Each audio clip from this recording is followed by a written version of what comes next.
Hello बच्चों, मैं आपका फिजिक्स ट्रिपल शूटर मयूर शर्मा एक बार फिर आपके सामने नए वीडियो के साथ। आज का जो हमारा टॉपिक है वो है चार्जिंग बाय इंडक्शन। तो बच्चे यहाँ पर इस चार्जिंग बाय इंडक्शन को बुक्स में आप एक दूसरे नाम से भी जान सकते हैं। तो वहां पर इसको हम इलेक्ट्रोस्टैटिक इंडक्शन कहते हैं।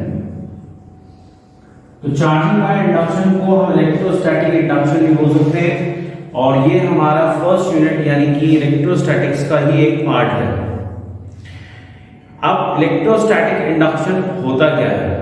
यहाँ पर हमारे पास में ये एक तरीका है जिससे कि हम किसी भी मेटेलिक बॉडी, तो जैसे मैंने आपको बोला मेटेलिक बॉडी, तो केवल ये हमारे पास में जो हमारा कंडक्शन होता है it is only for the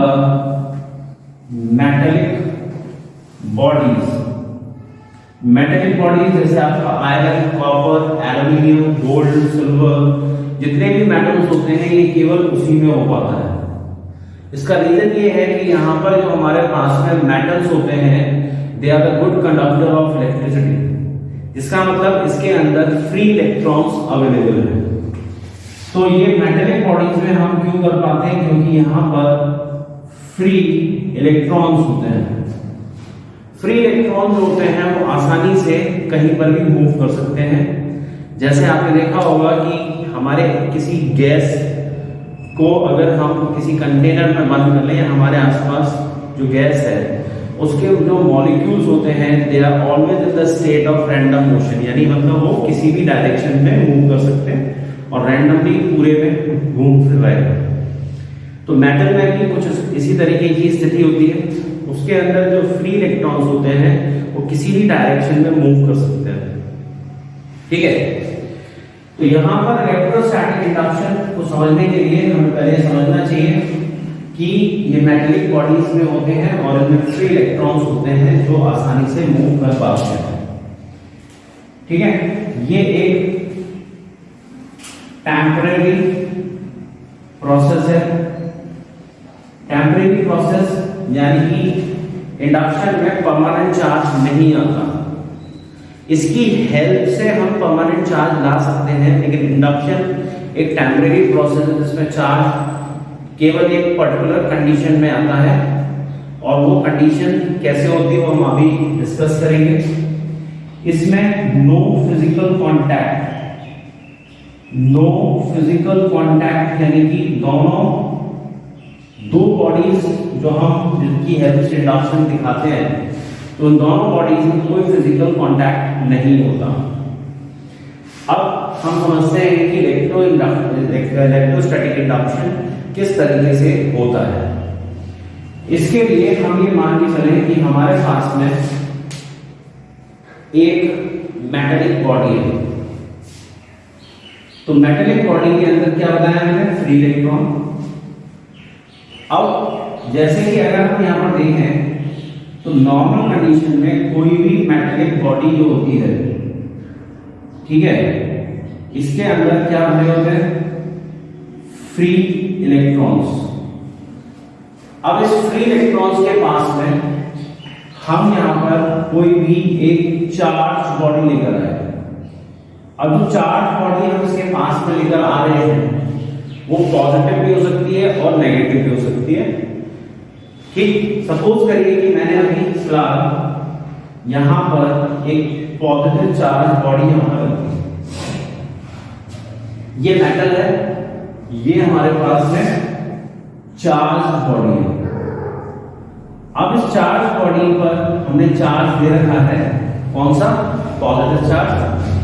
अब जैसे कि आप जानते हैं कि प्लस चार्ज माइनस चार्ज को अट्रैक्ट करता है, तो इलेक्ट्रॉन पे माइनस चार्ज होने की वजह से ये प्लस चार्ज इस माइनस चार्ज को अपनी तरफ क्या कर लेगा? अट्रैक्ट कर लेगा। तो ये हमारे पास में इलेक्ट्रॉन जो होते हैं वो पॉजिटिव चार्ज की तरफ अट्रैक्ट होते हैं और ये क्योंकि फ्री हैं they can easily move from one side to another side. ये आसानी से एक तरफ से दूसरी तरफ मूव कर जाते हैं। ठीक है, अभी हमारे पास में जब यहां पर ऐसा होगा, जब ये मूव कर जाएंगे तो इस वाले फेस पर कौन सा चार्ज आएगा? प्लस। आप ऐसा समझ के चलिए कि आपके पास में एक बॉक्स है और उसमें आपको कुछ सामान रखा हुआ है। अगर मैं उसको इंक्लाइन कर दूं, तिरछा कर दूं, तो सारा सामान एक तरफ सरक जाएगा, और वो सारा सामान जब एक तरफ सरक जाएगा तो उसमें से कुछ हिस्सा हमारा जो होगा दैट विल बी एम्प्टी, वो खाली हो जाएगा। कुछ इसी तरीके से हमने यहाँ पर किया है कि पहले इलेक्ट्रॉन जो है वो पूरे में डिस्ट्रीब्यूटेड थे, यूनिफॉर्मली मूव कर रहे थे। अब इस प्लस चार्ज आने की वजह से इलेक्ट्रॉन जो होते हैं वो एक तरफ से दूसरी तरफ अट्रैक्ट हो जाते हैं। ऐसा होने की वजह से यहाँ पर इलेक्ट्रॉन का कंसंट्रेशन बढ़ जाता है और यहाँ पे कंसंट्रेशन कम हो जाता है। तो इलेक्ट्रॉन की कंसंट्रेशन बढ़ने की वजह से यहाँ पर माइनस क्यू चार्ज और यहाँ पे प्लस क्यू चार्ज आता है। ठीक है, तो यहाँ पर जो याद रखने वाली चीज है जो मैंने थोड़ी देर पहले बताई थी, ये इंडक्शन केवल मेटल्स में होता है क्योंकि इसमें फ्री इलेक्ट्रॉन्स होते हैं जो आसानी से मूव कर सकते हैं। बॉडी को हम कांटेक्ट में नहीं लेके आते, इनके बीच में इलेक्ट्रॉन्स का एक्सचेंज नहीं होता है, इसलिए ये टेम्परेरी प्रोसेस है। जैसे हम रबर पैड को पकड़कर खींचते हैं तो वो स्ट्रेच हो जाती है और छोड़ते हैं तो वापस अपनी जगह पे आ जाती है। तो सिमिलरली जैसे हम इस पॉजिटिव चार्ज को यहाँ से हटा देंगे तो ये माइनस चार्ज वापस चला जाएगा और ये जो चार्ज आप देख रहे हो प्लस क्यू और माइनस क्यू, ये यहाँ से गायब हो जाएगा। अब एक चीज और ध्यान रखनी है आपको कि इंडक्शन के अंदर जो चार्ज इंड्यूस होता है वो हमेशा इक्वल होता है। क्या मतलब हुआ इसका? जैसे अगर हम यहाँ पर +5 गुना चार्ज लेकर आए हैं तो यहाँ पर हमेशा इक्वल यानी कि -5 गुना प्लस के साथ में माइनस जो आएगा इनका मैग्नीट्यूड सेम होगा। अब क्योंकि ये -5 से गुना है तो ये +5 गुना यहाँ पर आएगा, क्योंकि हमारे पास में जो चार्ज है वो कंजर्व्ड है। किसी भी बॉडी में जितना नेगेटिव चार्ज होता है उतना ही पॉजिटिव चार्ज होता है। तो हमने जितना नेगेटिव चार्ज को सेपरेट किया उतना पॉजिटिव चार्ज यहाँ आ गया। और इंडक्शन में एक खास बात कि अगर मैं इसे 10 कूलम कर दूंगा तो ये भी -10 कूलम हो जाएगा और ये +10 कूलम हो जाएगा। ऐसे अगर से हम 20 करेंगे तो यहाँ पर ये भी 20 हो जाएगा और ये भी 20 हो जाएगा। तो इस तरीके से हम किसी भी मेटल के अंदर चार्ज को इंड्यूस कर सकते हैं। इंड्यूस मतलब रिड्यूस नहीं कर रहे हैं, हमने केवल यहाँ पर जो चार्ज था उसके कंसंट्रेशन को चेंज करके सरफेस पर चार्ज की लेयर बना दी, एक तरफ पॉजिटिव और एक तरफ नेगेटिव। अगर मैं यहाँ पर इस जगह पर नेगेटिव चार्ज लेकर आऊंगा तो इसका उल्टा होगा, यहाँ पे हमारे पास में पॉजिटिव चार्ज आ जाएगा। क्यों? क्योंकि अब ये जो माइनस चार्ज है इलेक्ट्रॉन को रिपेल कर देगा और इलेक्ट्रॉन को रिपेल करने से यहाँ पर ये माइनस चार्ज इस तरफ चला जाएगा, यानी प्लस से कैसा हो जाएगा minus. Is that clear to all? तो हमारे पास में यहाँ पर माइनस आने से जो इलेक्ट्रॉन्स हैं they are shifted toward the other side. तो ये वाली जो साइड है वो प्लस हो जाती है और ये वाली साइड माइनस हो जाती है। तो इट डिपेंड्स कि आप कौन सा चार्ज मेटल के पास में लेकर आ रहे हैं।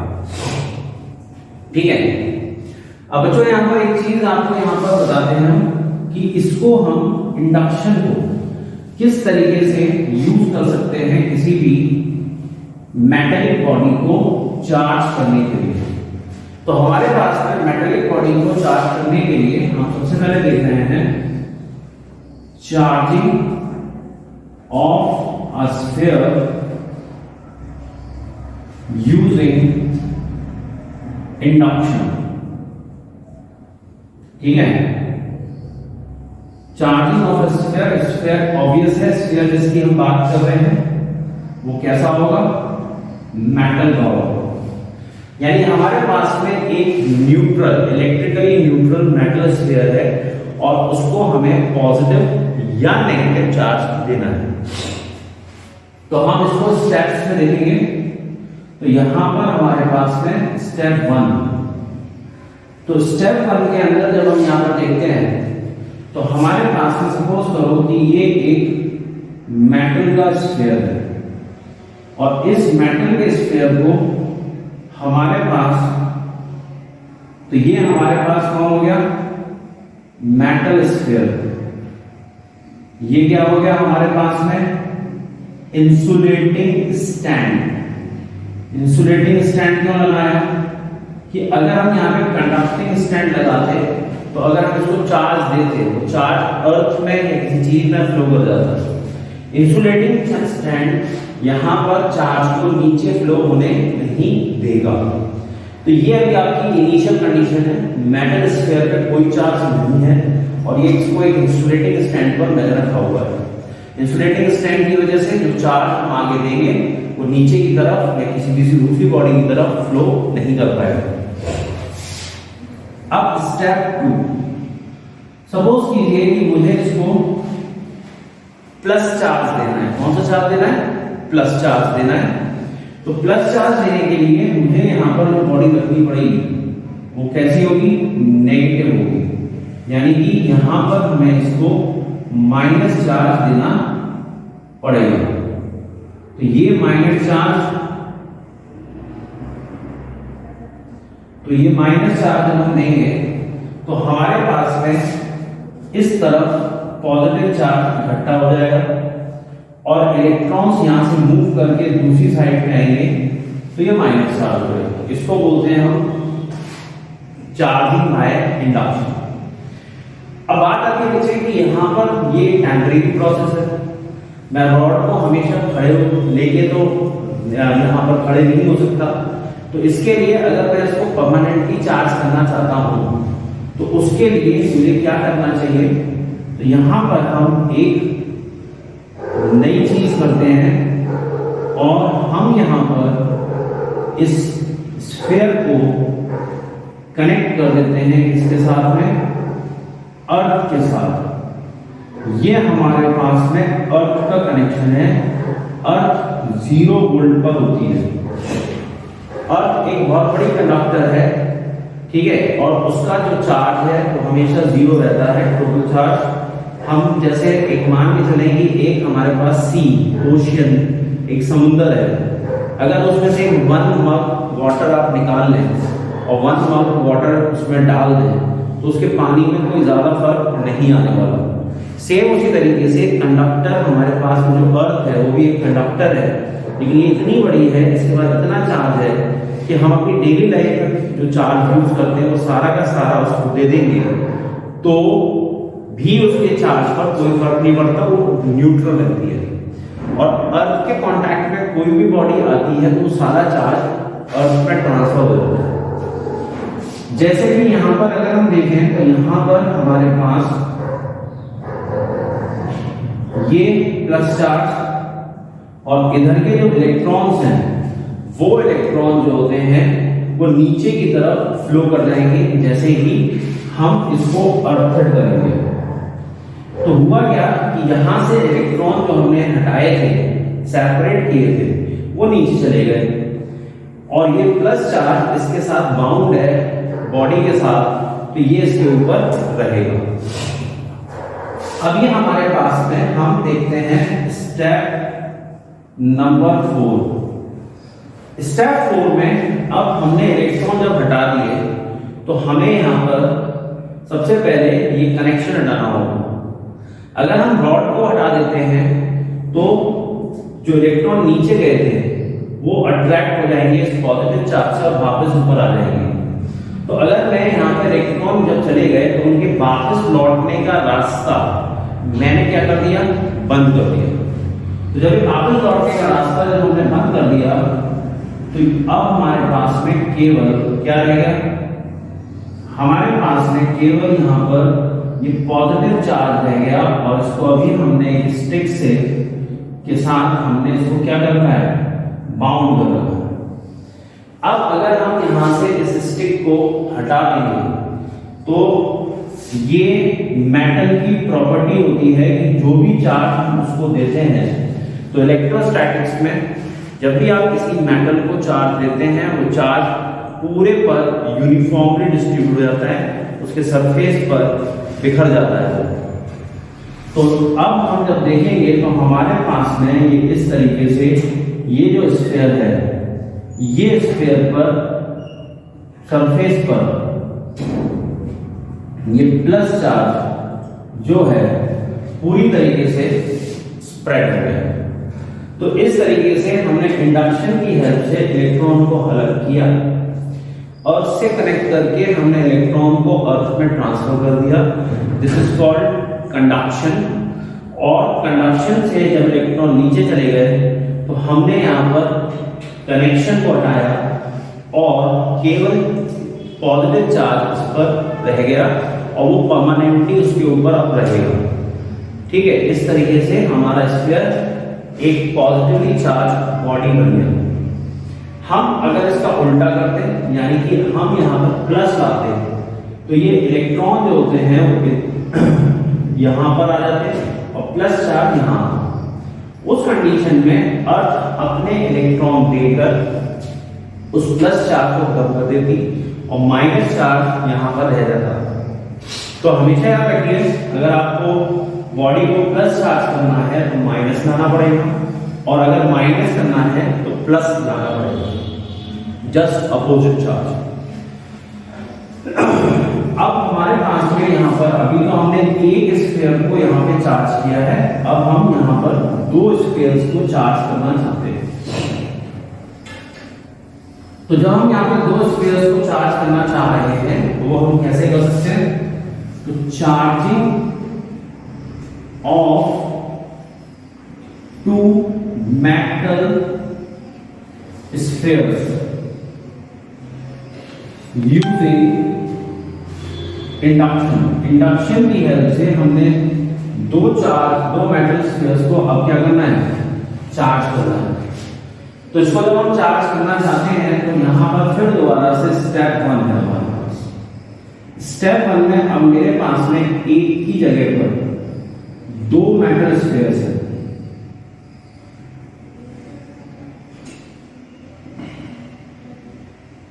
ठीक है, ये दोनों जो स्टैंड हैं, these are again insulating stands, और ए और B these are two metal spheres. ठीक है, अब स्टेप 2 में हमने क्या किया? इन दोनों स्फीयर्स को एक दूसरे के कांटेक्ट में रखा। जब हम इसे एक दूसरे के कांटेक्ट में रखते हैं तो यहां पर ये सिंगल बॉडी काउंट ना होकर, सॉरी डबल बॉडी काउंट ना होकर सिंगल बॉडी की तरह काउंट होगी। मतलब ये दोनों दो अलग अलग बॉडी नहीं है, ये दोनों अब एक ही बॉडी कहलाएंगे।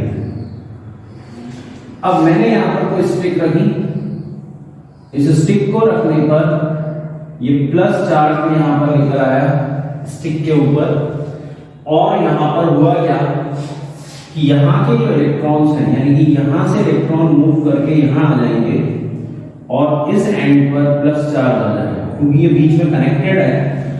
तो ये एक तरफ माइनस चार्ज और दूसरे स्फीयर पर प्लस चार्ज आ जाएगा।